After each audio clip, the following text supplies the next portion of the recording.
देखो superior society बता देता हूँ। सुपीरियर सोसाइटी है क्या चीज, है ना। देखो सुपीरियर सोसाइटी में क्या है कि एक आदमी है, हितेश साक्य नाम का एक आदमी है, ठीक है। तो हितेश साक्य जो था उसका मैं थोड़ा सा बैकग्राउंड बता देता हूँ। वो मुझे उसकी पता है। क्या? जैसे अपने आईआईटी की पर्ची फाड़ी थी, आईआईटी की डिग्री फाड़ी थी, अपने माँ बाप को जो गाली दे रहा था। माँ बाप गाली देता वो? हाँ देता है। उसे मैं जानू हितेश साक्य को, तो वो तुम्हें जानकारी आगे बता दूंगा, वो तुम्हें जानकारी है। साक्य की सब 50% बच्चे बिगाड़ दिए, डिग्री फाड़ के आगे अपने घर में मैया बन के पैसा बिगाड़ के। सुनो और बताओ। बात सुनो पहले। जो हितेश साक्य है ना, उसने डिग्री जरूर फाड़ी थी, वो इसलिए फाड़ी थी कि वो चाहता था कि जो आईआईटी, उसका मकसद ये था कि जो जितने आईआईटी होते हैं इनका मकसद क्या है कि इंजीनियर बनाना, ठीक है। लेकिन उसका कहना ये था कि वो जितने भी आईआईटी से निकलते हैं बीटेक करने के बाद, वो उसमें से 80% लोग इंजीनियर नहीं बनते हैं। वो किसी कंपनी में कोई और काम कर रहे हैं, किसी में कोई और काम कर रहे हैं, इंजीनियर नहीं बनना है जिससे देश का तकनीकी विकास हो। वो कार्य नहीं हो रहा है। क्या कर रहे हैं? कोई किसी में नौकरी कर रहा है, कोई किसी कंपनी में नौकरी कर रहा है फाइनेंस की, कोई किसी का हिसाब किताब लिख रहा है किसी कंपनी का, उससे तकनीकी विकास नहीं हो रहा। बीटेक कोई नहीं करते हैं। करते हैं जैसे उसने बताया था कि जितने लोग हैं फाइनेंशियल कंसल्टेंट बन जाते हैं कुछ लोग, उसमें से कुछ लोग फाइनेंशियल कंसल्टेंट बन जाएंगे, कुछ लोग कुछ और कंसल्टेंट बन जाएंगे। लेकिन जो उन्हें जो बीटेक की शिक्षा दी गई थी 4 साल के अंदर, आईआईटी के अंदर जो तकनीकी शिक्षा दी गई थी जिससे उन्हें तकनीकी विकास करना चाहिए था भारत के अंदर, वो कार्य नहीं हो रहा है आईआईटी से निकलने के बाद। कंपनी ना उनको ले तो अपनी कच्चू कमाने को तो करेंगे। हाँ वो बात आपकी सही है। तो देश की बात है तो क्यों ध्यान दे रहे उन पर। हाँ तो मतलब उसके कहने का मतलब था कि आईआईटी का जो उद्देश्य था कि तकनीकी विकास हो, लोग मतलब तकनीकी क्षेत्र में यहाँ कुछ विकास करें और यहाँ पे आविष्कार करें, वो सब कार्य नहीं हो रहा। और बल्कि मतलब गुलाम भर्ती करे जा रहे हैं ताकि जो मल्टीनेशनल लेवल कंपनी है, जो बहुविषयीय कंपनी है, उनके लिए गुलाम तैयार करे जा रहे हैं, जो कि मतलब उनका एजेंडा फिर आगे ले जाए। वो इवेंचुअली फिर भारत से पैसा लूट के अपने देश में लगा देती है, इसीलिए अमेरिका ग्रो हो जाता है, भारत जो है नीचे पहुंच जाता है। तो उसका मकसद ये था कि आप ये कार्य ना, उसने इसलिए ये छोड़ दी थी, सही है। वो असल में कोचिंग पढ़ाता था आईआईटी के बच्चों को, मैथ्स का फैकल्टी था, वो गणित पढ़ाता था। तो उसने कई वर्षों तक ये पढ़ाया और मतलब उसका ज्यादा कोई कार्य नहीं था, वो 3-4 घंटे पढ़ाता था, उससे उसे 1-1.5 लाख रुपए महीने मिल जाते थे। कोई आईआईटी बॉम्बे से कोई बच्चा पढ़ा है और 1-1.5 लाख रुपए उसे मिलना है 3-4 घंटे के अंदर ही कोचिंग में पढ़ाता था। लेकिन उसे कहीं ना कहीं वो ये लगा, उसका मतलब पढ़ाने में उसे कोई समस्या नहीं थी कि उसे पढ़ाने में कोई दिक्कत आ रही है, कोई समस्या नहीं थी, तो आनंद आता था पढ़ाने में। हितेश साक्य को पढ़ाने में आनंद आता था गणित को।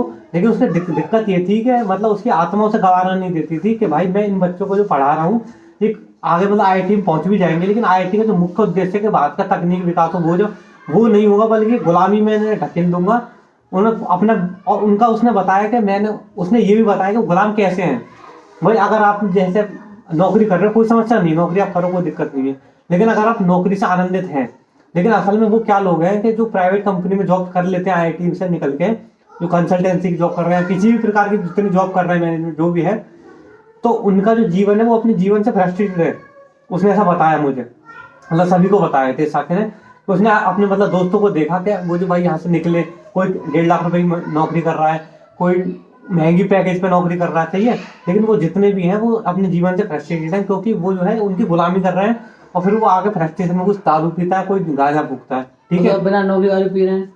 नहीं वो पी रहे हैं तो ज्यादा पीने कहां से सारा। वो भी है, वो भी एक दृष्टिकोण है, वो चोरी डकैती वो करेंगे। लेकिन उसका मतलब ये था उसका कोई रचनात्मक कार्य नहीं हो रहा है, उन लोगों को रचनात्मक कार्य बात सही है, नहीं हो रहा है। रचनात्मक कार्य करने के लिए पाने डिग्री फाड़ी सही है, लेकिन कार्य रचनात्मक करना चाहिए ना। नहीं डिग्री सब आइटम जोड़ के उनको कोई ऐसा उपलब्ध जगह पर। अब मैं बताता हूँ, अब मैं बता देता हूँ। अब मैं तुम्हें ये बताता हूँ कि भाई हितेश साक्य अब क्या कर रहा है, ठीक है, अब उसका क्या एजेंडा, वो क्या चाहता है कि उसने संगठन क्यों बनाया। अब मैं उसकी वो बताता हूँ कि उसने संगठन क्यों बनाया। हितेश साक्य जो है उसने जो है अपना क्या कहते हैं 4 या 5 साल पहले, शायद पता नहीं 2016 में शायद या 2010 में, पता नहीं मुझे याद नहीं, सन आज 5-6 साल पहले उसने मतलब स्थापना कर दी थी सुपीरियर सोसाइटी की, ठीक है, एक संगठन नाम दे दिया सुपीरियर सोसाइटी। उसका उद्देश्य क्या था, उसका उद्देश्य ये था कि भाई कि मैं एक ऐसा नेटवर्क तैयार करूं, ऐसे लोगों का नेटवर्क तैयार करूं जो ये चाहते हो कि भाई जो गुलामी से बाहर निकलना चाहते हो, गुलामी की जिंदगी से बाहर निकलना चाहते हो, ऐसे लोगों का नेटवर्क तैयार करूं। ऐसे एक विचार के लोगों को मैं एकत्रित करता हूँ ताकि वो एक दूसरे की मदद कर पाए, और हम अपना एक इकोसिस्टम बना लें।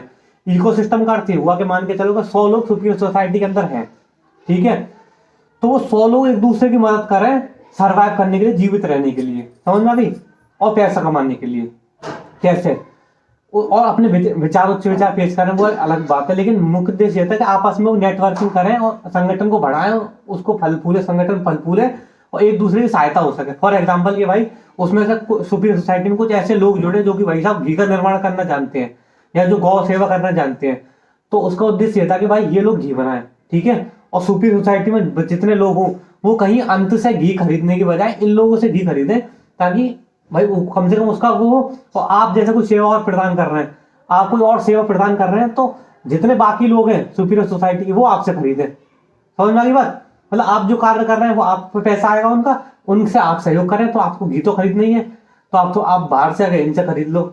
ऐसे आपको हर आदमी को हर चीज की जरूरत पड़ती है, तो मतलब एक दूसरे की वो मॉनिटरी मदद करें, ये उसका उद्देश्य था सुपीरियर सोसाइटी का। और इसके उद्देश्य से हितेश साकी ने अपने मतलब लोगों को प्रेरणा भी दी, आपने बहुत सारे मतलब वो भी बताया कि आपको ऐसे ऐसे करना चाहिए, मतलब ये उसने बहुत सारा ज्ञान भी दिया हर तरह का, समझ में आ गई।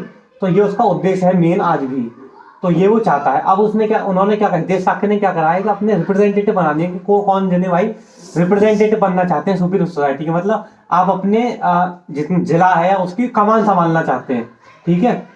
तो क्योंकि अभी मैं जैसे मथुरा का सुपीरियर सोसाइटी रिप्रेजेंटेटिव हूँ मथुरा से, मतलब तो मैंने अपने आप को घोषित कर दिया कि भाई मैं सुपीरियर सोसाइटी का जिला अध्यक्ष हूँ मथुरा से, समझ में। लेकिन यहाँ दुविधा यह है कि यहाँ पे मेरे अलावा और नहीं है लोग, ठीक है, तो मेरा भी फर्ज बनता है कि भाई मैं और सुपीरियर्स को लाऊं और मतलब सुपीरियर सोसाइटी में एकत्र करूँ और उसका संगठन बनाए, और मतलब हम एक उसकी तरफ समझ रही बात, समझ में आ रही ना।